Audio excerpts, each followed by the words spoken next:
नमस्कार दोस्तों, हमारे साथ बने रहने के लिए और वापस आकर हमारी वीडियोस को देखने के लिए आपका दिल से धन्यवाद। मैं हूं दिव्या शर्मा और आप देख रहे हैं चैनल दिव्या शर्मा वीलॉग। दोस्तों, आज की इस वीडियो में मैं आपको बताने जा रही हूं नंबनेस, टिंगलिंग, हाथ पैरों का सोना आखिर किन कारणों से होता है, क्योंकि बहुत सारे लोग इस परेशानी को फेस कर रहे हैं, महसूस कर रहे हैं और हर बार ये सोचते हैं कि इन्हें शेक कर लिया जाए हाथों को, पैरों को, या फिर थोड़ा सा मसाज कर ली जाए तो ये नंबनेस दूर हो जाएगी। दोस्तों, अगर आपके साथ ऐसा हो रहा है, आप उनको शेक करते हैं, अपने हाथों को हिलाते हैं, तो ये नंबनेस, हाथों पैरों का सोना बिल्कुल ठीक हो जाता है।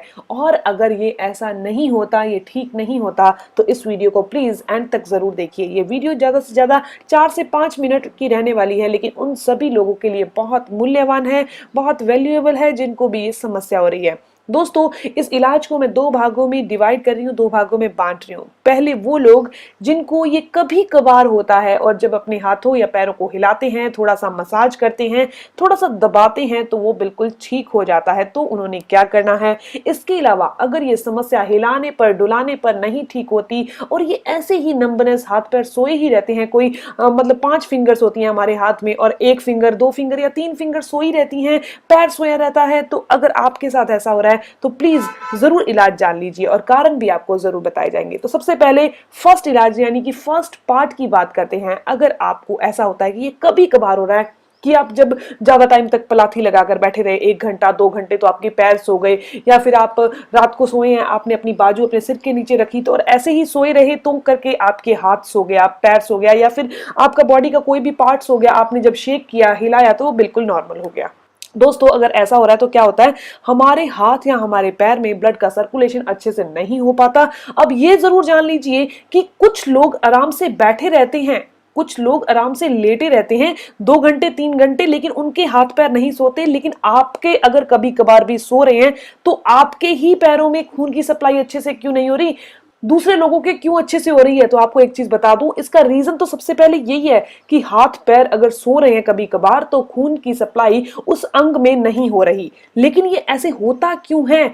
जब आपका खून गाढ़ा हो चुका होता है, जब पाइप जो है वो संकरी हो चुकी होती हैं, भीड़ी हो चुकी होती हैं, सिकुड़ जाती हैं, जिसके कारण खून की सप्लाई अच्छे से नहीं हो पाती। तो दोस्तों, अगर आपको ये समस्या कभी कभार हो रही है और आप चाहते हैं ये समस्या यहीं पर रुक जाए, आगे नहीं बढ़े, इसका हल आपको मिल जाए, तो दोस्तों आज से ही आपने लहसुन खाना शुरू कर देना है। लहसुन यानी कि गार्लिक। अगर आप ऐसा करते हैं तो ये एक नेचुरल ब्लड थिनर है। इसके अलावा ये धमनियों को संकरा होने से बचाती है, ये धमनियों को चौड़ा कर देती है।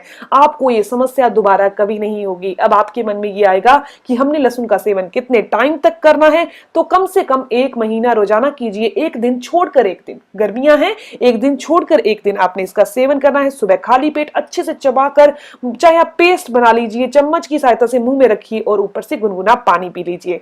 ऐसा कर सकते हैं। अगर आप अपने दांतों से चबा सकते हैं तो वैसे कर लीजिए, लेकिन आपने 1 दिन छोड़कर 1 दिन इसका सेवन करना है। आपको यह समस्या दोबारा नहीं होगी, क्योंकि हम ब्लड थिनर ले रहे हैं, खून को पतला करने की एक बहुत ही नेचुरल दवाई ले रहे हैं जो धमनियों को भी चौड़ा करने का काम करती है। अब बात करते हैं दूसरे पार्ट की, यानी कि जिन लोगों को यह समस्या ज्यादातर रहती है, हाथ हिलाने से भी यह समस्या ठीक नहीं होती, तो उन्होंने क्या करना है? दोस्तों, एक्चुअली क्या होता है, इनका खून इतना गाढ़ा हो चुका होता है कि वो जम चुका है, फ्रोजन हो चुका है, बिल्कुल फ्रोजन हो चुका है, और हिलाने पर, शेक करने पर भी ठीक नहीं होता। उन्हें किसी चीज का कोई एहसास नहीं होता।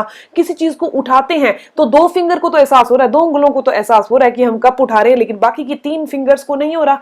तो ऐसा इसीलिए होता है कि वो हाथ, वो पैर या फिर वो 3 फिंगर, वो बॉडी का वो पार्ट बिल्कुल फ्रोजन हो चुका है, जम चुका है, वहां खून की सप्लाई बिल्कुल नहीं हो रही। दोस्तों, इस समस्या के लिए जरूर आपको थोड़ा सोचना पड़ेगा और इसके इलाज को तुरंत शुरू करना पड़ेगा, नहीं तो ये थोड़ा गंभीर हो सकता है, आपको मुसीबत में डाल सकता है। तो दोस्तों, आपने क्या करना है? रोजाना आपने दालचीनी का सेवन करना है। दालचीनी का सेवन क्या काम करता है? एक तो ये ब्लड के सर्कुलेशन को ठीक कर देगा, खून को पतला कर देगा, ये बुरे कोलेस्ट्रॉल को शरीर से बाहर कर देगा। एक्चुअली धमनियों के अंदर जब कोलेस्ट्रॉल जमा हो जाता है, ब्लॉकेज आ चुकी होती है, तब ये समस्या ज्यादा और ज्यादा पैदा हो जाती है। तो आपने सिर्फ 2 चुटकी दालचीनी को 1 कप पानी में उबालिए और इसका सेवन दिन में 1 एक बार कभी भी कर लीजिए। रोजाना करना है कम से कम 1 महीने के लिए।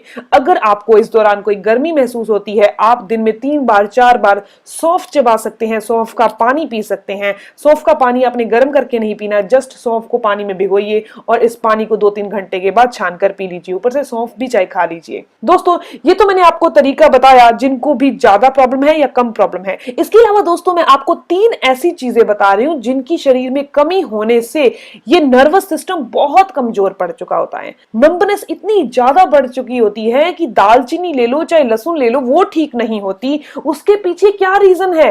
क्योंकि बॉडी के अंदर मिनरल्स जिनकी जरूरत बहुत ज्यादा है उनकी तो कमी हो गई। दोस्तों, वो कौन से 3 मिनरल्स हैं? सबसे पहला है कैल्शियम, दूसरा है आयरन और तीसरा है विटामिन B12। अगर शरीर के अंदर इन तीनों चीजों की कमी है या फिर इनमें से किसी एक चीज की भी कमी है तो हाथ पैर सोते हैं और हिलाने पर भी ठीक नहीं होते। अगर आप कितना मर्जी उन्हें हिला लें, कितना मर्जी शेक कर लें, वो ठीक नहीं होते। तो दोस्तों, आपको कैल्शियम वाली डाइट लेनी है और कैल्शियम वाली डाइट में आप भुने हुए चने और गुड़ का सेवन कर सकते हैं, आप सफेद तिल का सेवन कर सकते हैं, आप रागी का सेवन कर सकते हैं। ये तीनों चीजें बहुत अच्छा साधन है कैल्शियम का। अब आप कहेंगे दूध और दही ले सकते हैं, तो आप ले सकते हैं, लेकिन थोड़ा कम मात्रा में लीजिए। एक्चुअली वो डाइजेस्ट होने में थोड़ा टाइम लगाती है। अब बात आती है दूसरी, यानी कि आयरन की। आयरन की कमी को पूरा करना बहुत आसान है। अगर आपके शरीर में आयरन की कमी है तो खून की कमी तो अपने आप हो जाएगी, शरीर थकान महसूस करेगा, ब्लड का सर्कुलेशन अच्छे से नहीं हो पाएगा। खून है ही नहीं पूरा तो सर्कुलेट कैसे होगा? तो दोस्तों, उसके लिए आपको रोजाना पालक का जूस पीना चाहिए। पालक का जूस हमारी बॉडी के अंदर आयरन की कमी जिंदगी में कभी नहीं होने देता। इसके अलावा भिगोकर किशमिश का सेवन भी किया जा सकता है। अब तीसरी चीज आती है विटामिन B12। दोस्तों, विटामिन B12 हमारी नसों के ऊपर एक माइलिन, एक कवरिंग की तरह काम करता है, एक सुरक्षा कवच की तरह काम करता है। अगर बॉडी के अंदर विटामिन B12 कम है तो नसें कहीं से भी मुड़ सकती हैं, सिकुड़ सकती हैं, संकरी हो सकती हैं और ब्लड के सर्कुलेशन में रुकावट पैदा कर सकती हैं। तो दोस्तों, इसके लिए आपको रोजाना विटामिन B12 लेना है।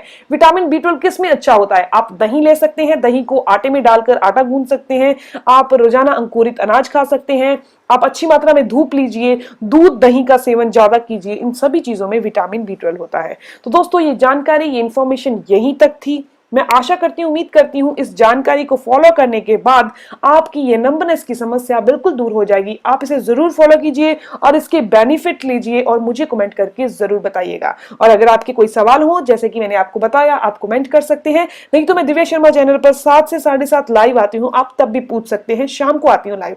तो दोस्तों, मिलते हैं नेक्स्ट वीडियो में। अगर आप ऐसी इंफॉर्मेटिव वीडियोस और चाहते हैं तो आप चैनल को जरूर सब्सक्राइब कर लीजिए और बेल आइकन पर प्रेस कर लीजिए ताकि आपको हर एक नई वीडियो की इंफॉर्मेशन, उसके अपडेट्स मिलते रहें। मिलते हैं दोस्तों नेक्स्ट वीडियो में, तब तक के लिए गुड बाय।